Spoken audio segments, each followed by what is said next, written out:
Welcome to the Foundations of the IEP Training Series. This recording is part of a series of videos on IEP compliance. Transition services aim to provide students and their families with the practical skills and knowledge they will need to make a successful transition to adult life. Types of transition services include employment services, living skills, transportation skills, financial and income advising services, post-secondary or continuing education, and assistive technology training. Not every student with disabilities will need all of the listed transition services, and what they do need will be based on the data collection from their present levels and their individual student needs. Research has shown that effective transition services are directly linked to better post-secondary outcomes for students with disabilities.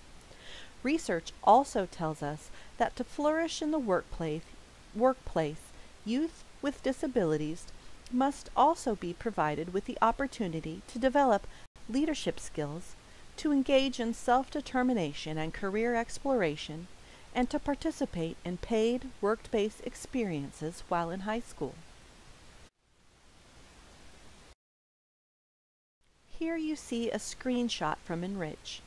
This is the section in the IEP that includes the transition present levels, findings, and post-secondary goals.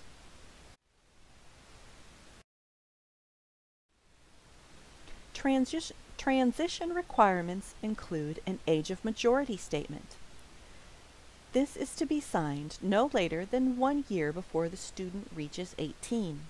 The statement declares that the student has been informed of his or her rights and is aware that these rights transfer to him or her at the age of 18.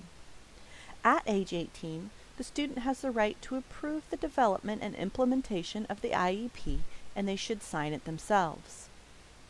Transition IEP goals focus on training and/or education and include vocational education and adult education programs. Other goals include employment, either regular or supported, and independent living skills. Goals vary depending on the needs of the student. Transition services list those services needed to assist students in reaching their post-secondary goals. Here we see a screenshot from Enrich that shows the area we are discussing. The things that need to be included are a post-secondary goal that must be appropriate, measurable, and based on an age-appropriate transition assessment. There must be a transition assessment in training, education, employment, and independent living skills where appropriate. Transition services include courses of study and are services that the student needs assistance in for reaching their post-secondary goals.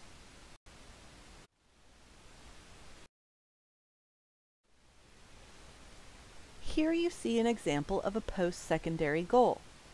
Upon completion of high school, John will enroll in courses at Ocean County Community College. This goal meets the standard because of these specific reasons. Participation in post-secondary education is the focus of the goal. Enrollment at a community college can be observed, as in John enrolls in courses or he doesn't. The expectation or behavior is explicit, since John enrolls at the community college or he does not enroll. Enrollment at a community college occurs after graduation, and it is stated that this goal will occur after graduation. Here you see a non-example of a post-secondary goal. Upon graduation, John will continue to learn about life skills and reading. This statement does not meet the standard because participation in learning is the focus of this goal. No specific place or program is specified. The expectation for learning or behavior is not explicitly stated or defined.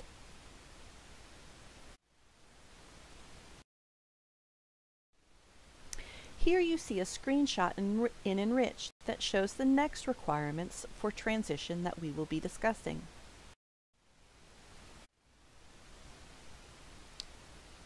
students' interests and preferences. This is a global statement describing the students' interests and preferences. They can be derived from formal and informal documented interviews, formal and informal interest surveys, but they're not just copy and paste from the previous IEP.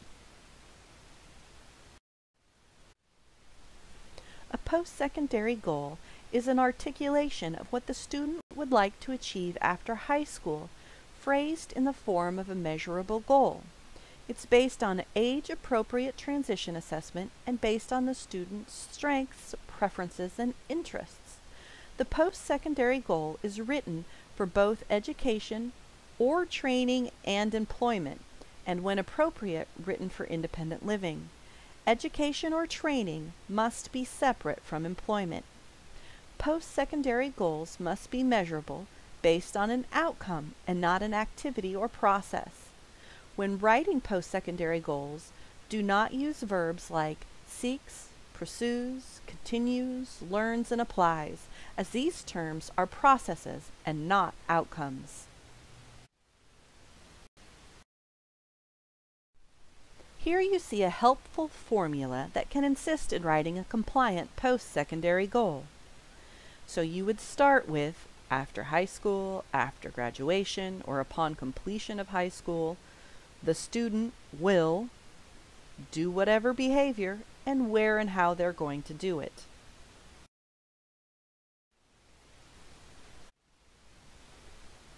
For the South Carolina Career Cluster, the school can use up to 16 clusters for reporting purposes, but may modify these clusters. For example, arts and humanities in place of arts and audio-video technology and communications. Only put a cluster that your school offers. The 16 state clusters are the same as the 16 federal clusters.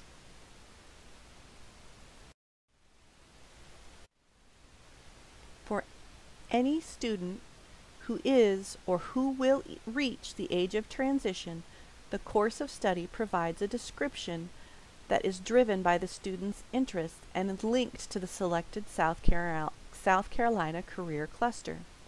The only options in the South Carolina Public Charter School District are a standard course of study towards a high school diploma, or a modified functional course of study towards a district attendance credential, or a standard middle school focus, or a modified functional middle school focus.